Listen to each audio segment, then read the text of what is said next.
કેમ છો મિત્રો? મજામાં ને? હું બાબુ પટેલ ફરી એકવાર આપને એજ્યુસફરની યુટ્યુબ ચેનલની અંદર આવકારું છું. ધોરણ 10 ગણિત પ્રકરણ 16 સંભાવના. તો મિત્રો આ પ્રકરણના 27 MCQ નું સોલ્યુશન આપની સમક્ષ વિડીયો સ્વરૂપે અહીંયા રજૂ કરી રહ્યો છું. ઘટના એ અને ઘટના એની પૂરક ઘટનાની સંભાવનાનો સરવાળો ખાલી જગ્યા છે.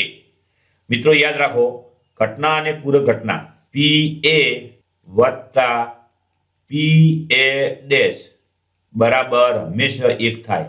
ઘટના અને પૂરક ઘટનાની સંભાવનાનો સરવાળો 1 થાય.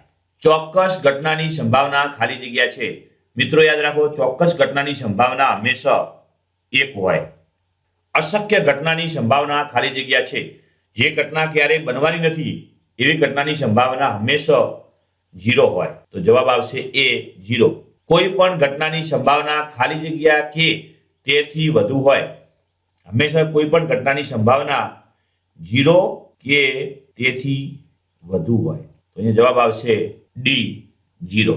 કોઈ પણ ઘટનાની સંભાવના ખાલી જગ્યા કે તેથી ઓછી અને અનઋણ સંખ્યા હોય તો યાદ રાખવાનું મિત્રો, સંભાવના હંમેશા 1 અથવા 1 થી ઓછી હોય છે. તો જવાબ આવશે D. જો PA બરાબર 0.35 તો PA ડેશ બરાબર ખાલી જગ્યા. મિત્રો યાદ રાખો, ઘટના અને પૂરક ઘટનાની સંભાવનાનો સરવાળો હંમેશા 1 થાય. આપણે અહીંયા કિંમત મૂકી દઈએ 0.35 વત્તા PA ડેશ બરાબર 1. તો PA ડેશ બરાબર 1 માઇનસ 0.35. અહીંયા બાદબાકી કરશો તો આની બાદબાકી આ રીતે કરીશું 1.00 માઇનસ 0.35. 10 માંથી 5 બાદ કરીએ તો વધે 5. અહીં થઈ ગયા 9, અહીં થઈ ગયા 0. 9 માંથી 3 જાય તો વધે 6 અને અહીંયા 0. તો આપણે બાદબાકી મળી 0.65. તો જવાબ આવે છે C 0.65. જો PE બરાબર 0.47 તો PE બરાબર ખાલી જગ્યા. મિત્રો આગળ પણ આપણે વાત કરી હતી, ઘટના અને તેની પૂરક ઘટનાનો સરવાળો હંમેશા 1 થાય. PE વત્તા 0.47 1.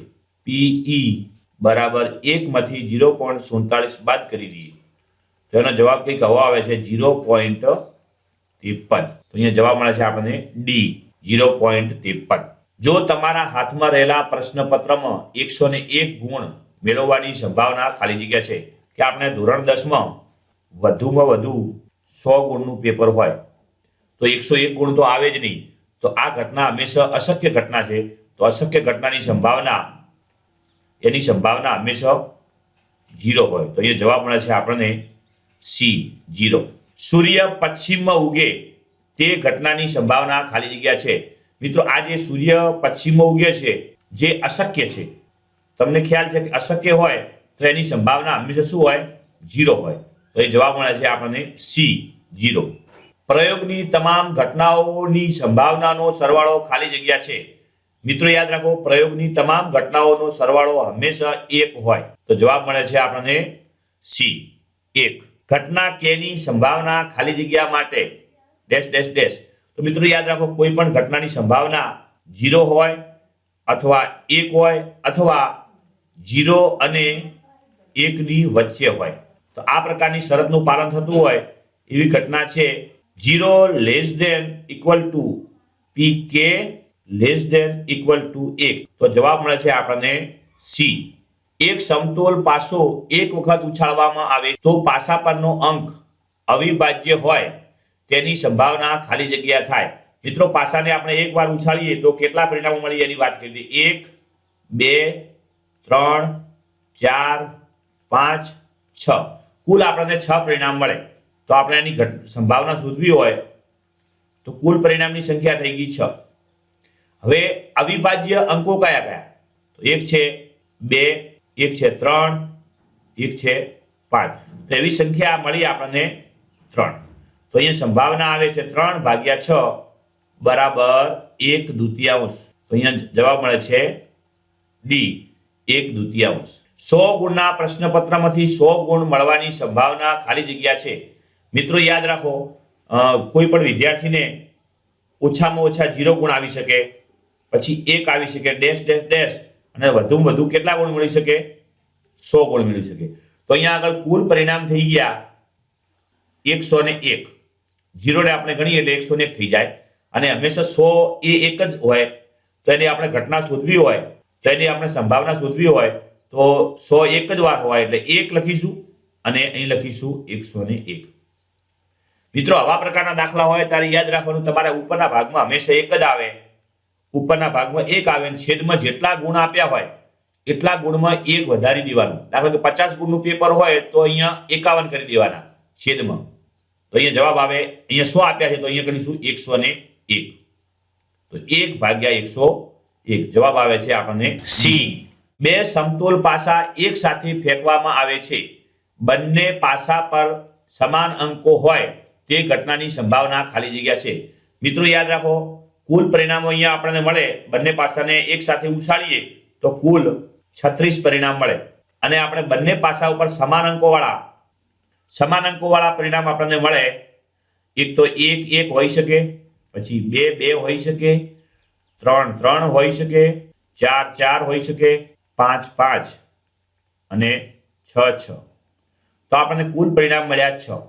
તો અહીંયા સંભાવના શોધવી હોય આપણે, 2 અંકો સમાન અંકો હોય તેવા પરિણામની સંખ્યા 6, કુલ 36. તો 6/36 બરાબર જવાબ આવે 1/6. તો જવાબ મળે છે અહીંયા આગળ આપણને સી. જો PA બરાબર 0.75 તો PA ડેશ બરાબર ખાલી જગ્યા. મિત્રો, તમને ખ્યાલ છે કે ઘટના અને તેની પૂરક ઘટનાની સંભાવના હંમેશા 1 હોય. તો અહીંયા આગળ જવાબ છે, અહીંયા PA નું મૂલ્ય છે 0.75 વત્તા PA ડેશ બરાબર 1. PA ડેશ બરાબર 1 માઇનસ 0.75. 1 માંથી 0.75 બાદ કરીએ તો જવાબ મળે છે 0.25. તો અહીંયા જવાબ આવે છે સી, 0.25. ફરી એના જેવો દાખલો છે. જો PC બરાબર 2/7 હોય તો PC ડેશ બરાબર ખાલી જગ્યા. તો PC વત્તા PC ડેશ બરાબર 1. PC ની કિંમત મૂકી દઈએ 2/7 વત્તા PC ડેશ બરાબર 1. તો PC ડેશ બરાબર 1 માઇનસ 2/7. આને ગુણી દઈએ 1 ને 7 સાથે, તો 7 માઇનસ 2/7 બરાબર 7 માંથી 2 બાદ કરીએ તો જવાબ મળે 5/7. તો જવાબ આવે છે બી, 5/7. એક અંકની પ્રાકૃતિક સંખ્યાઓમાંથી કોઈ એક સંખ્યા પસંદ કરતા તે સંખ્યા અયુગ્મ હોવાની સંભાવના ખાલી જગ્યા છે. મિત્રો, આપણે એક આંકડાની પ્રાકૃતિક સંખ્યાઓ લખી દઈએ તો કુલ પરિણામ મળી ગયા આપણને 9.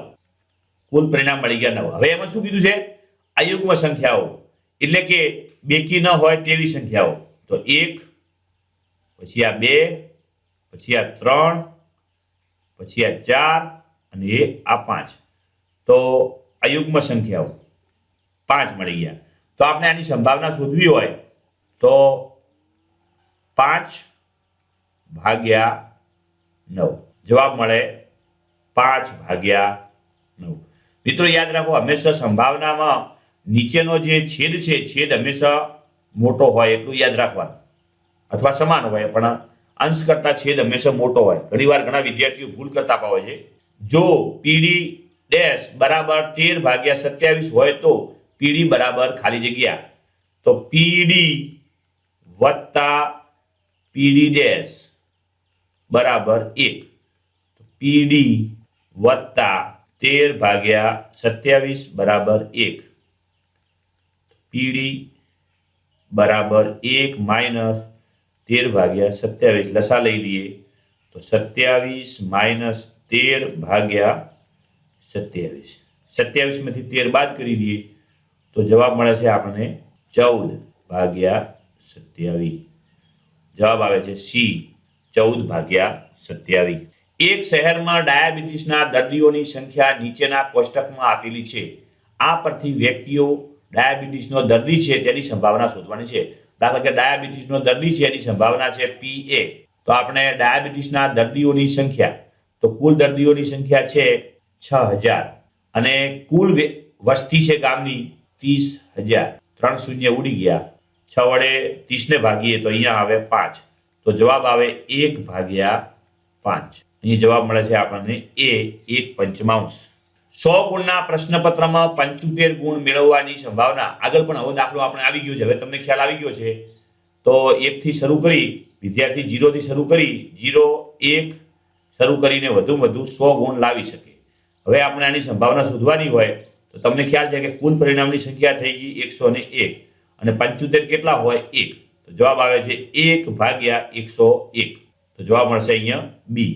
નીચે કોષ્ટકમાં એક શાળાના વિદ્યાર્થીઓની આંકડાકીય માહિતી આપેલી છે. આ વિદ્યાર્થીઓમાંથી એક વિદ્યાર્થી પ્રતિનિધિ તરીકે ચૂંટાય છે.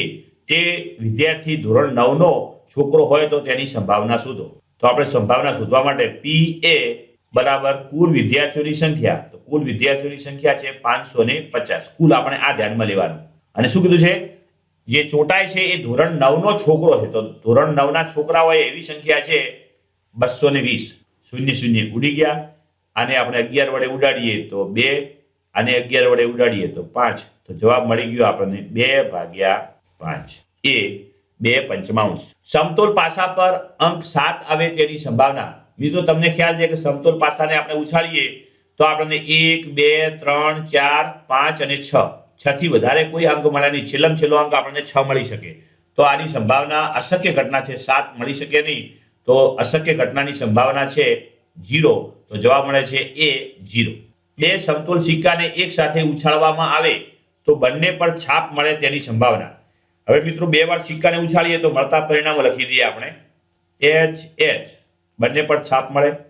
એક પર છાપ, એક પર કાંટા, છાપ, બંને પર કાંટા. તો કુલ પરિણામ થઈ ગયા અહીંયા 4. અહીંયા શું કીધું છે આપણને? બંને પર છાપ મળે. બંને પર છાપ મળતો હોય તેવા પરિણામની સંખ્યા છે 1. તો એ સંભાવના આવે છે 1/4. જવાબ મળશે સી 1/4. અશક્ય ઘટનાની પૂરક ઘટના. મિત્રો યાદ રાખો, અશક્ય ઘટના જેને આપણે એ કહીએ અને એની સંભાવના PA બરાબર શું થાય? 0. અશક્ય ઘટનાની પૂરક ઘટના તો છે A'. તો એની સંભાવના થાય PA', જે આપણે શોધવાની છે. તો તમને ખ્યાલ છે કે PA વત્તા PA' બરાબર 1. આનું મૂલ્ય 0 છે. તો અહીંયા PA' બરાબર 1. તો અહીંયા જવાબ મળે છે D1. લીપ વર્ષના ફેબ્રુઆરી માસમાં 5 રવિવાર હોય તેની સંભાવના ખાલી જગ્યા છે. મિત્રો આવા પ્રકારના દાખલામાં એક વસ્તુ તમને કાયમી ખાતે યાદ રાખી લેવાનું કે હંમેશા સંભાવના શોધવી હોય તો હંમેશા છેદમાં તમારે 7 લખી દેવાના. હંમેશા છેદમાં શું આવે? 7. હવે અંશ શું આવે? અંશની આપણે વાત કરવાની છે. અંશમાં શું લખી શકાય? યાદ રાખો, કુલ જે તે મહિનાના કુલ દિવસ અને કુલ દિવસમાંથી આપણે હંમેશા 28 બાદ કરવાના અને જે આંકડો મળે આપણે અહીંયા આગળ એ આપણે અંશ તરીકે લખી દેવાનો. તો અહીંયા આગળ લીપ યર હોય ત્યારે ફેબ્રુઆરી માસની અંદર 29 દિવસ હોય, એમાંથી આપણે 28 બાદ કરી દઈએ તો અહીંયા આગળ જે જવાબ વધ્યો 1 ને આપણે અહીંયા લખી દઈએ. તો હવે આપણને એની સંભાવના મળે છે 1/7. કોઈ પણ મહિનો કીધો હોય ત્યારે આ રીતે સાદુરૂપ આપવાનું. કુલ દિવસ એમાંથી 28 બાદ કરવાના, જે જવાબ મળે એ તમારે અંશમાં લખવાનો અને છેદમાં હંમેશા 7 જ આવે.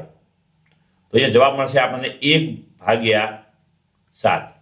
હવે મિત્રો કેટલાક એવા દાખલા તરફ જાઉં છું જે હજી સુધી પૂછાયા નથી પણ આવા પ્રકારના પણ પૂછી શકે છે. ઘણીવાર આપણી સ્કૂલોની પરીક્ષામાં પૂછાતા હોય છે. મિત્રો આવા પ્રકારનો દાખલો હોય ત્યારે યાદ રાખવાનું કે છેદમાં હંમેશા 7 જ આવે. વારનો જ્યારે પણ વાર કીધો હોય ત્યારે છેદમાં 7 આવે. અને તમને ખબર છે કે 15મી ઓગસ્ટ વર્ષમાં હોય કેટલી? તો 15મી ઓગસ્ટ હોય 1. તો એની સંભાવના આવી ગઈ 1/7. આવી જ રીતે ઘણીવાર પૂછે કે ગાંધી જયંતિના દિવસે બુધવાર હોય તો આપણને ખ્યાલ છે કે ગાંધી જયંતિ હંમેશા વર્ષમાં 1 જ હોય. તો જે ઘટના 1 જ હોય એને 1 લખવાના, 1/7. તો આની સંભાવના આવશે 1/7. કુદરતી રીતે લીમડાના ઝાડ પર કેરી આવે તેની સંભાવના ખાલી જગ્યા છે.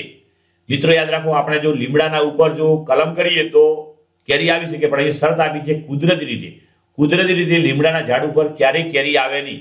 તો આ ઘટના છે અશક્ય ઘટના છે અને અશક્ય ઘટનાની સંભાવના હંમેશા 0 હોય. તો એ જવાબ આવે છે B 0। મિત્રો, આપને જો અમારું કામ ગમ્યું હોય તો વિડીયોને લાઈક કરો. અહીંયા આગળ લાઈકનો સિમ્બોલ છે, એના ઉપર તમે લાઈક કરી શકો છો. અને સાથે સાથે અમારી જે યુટ્યુબની ચેનલ છે, અહીંયા આગળ સબસ્ક્રાઇબ લખેલું છે, એના ઉપર સબસ્ક્રાઇબ ઉપર ક્લિક કરશો ત્યારે આખો એનો કલર ચેન્જ થઈ જશે અને લખેલું આવશે સબસ્ક્રાઇબ અને સફેદ કલર થઈ જશે.